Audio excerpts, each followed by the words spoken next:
22 জানুয়ারি থেকে যেই প্রচার উৎসব শুরু হয়েছিল তা আজ সকালে অর্থাৎ সকাল 7:30টায় শেষ হলো।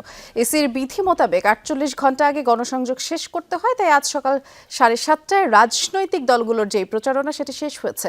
ত্রয়োদশ জাতীয় সংসদ নির্বাচন এবং গণভোটের আর মাত্র 2টি দিন বাকি। রেইনবো অলরাউন্ডার এক্সটেরিয়র পে বাড়ির বাহিরের দেয়ালের সুরক্ষা নিয়ে থাকুন নিশ্চিন্ত, সাথে পাচ্ছেন 10 বছরের ওয়ারেন্টি। আর সুষ্ঠু ভোট আয়োজনে দেশ জুড়ে নানা প্রস্তুতি চলছে।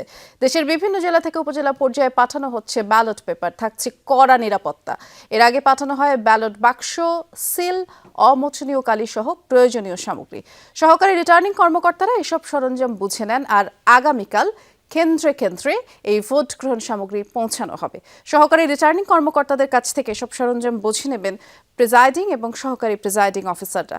এদিকে 3 পার্বত্য জেলার দুর্গম এলাকাগুলোতে হেলিকপ্টারের মাধ্যমে নির্বাচনী সামগ্রী পৌঁছানো হচ্ছে। দায়িত্বপ্রাপ্ত কর্মকর্তাদেরও হেলিকপ্টারেই পৌঁছে দেওয়া হচ্ছে।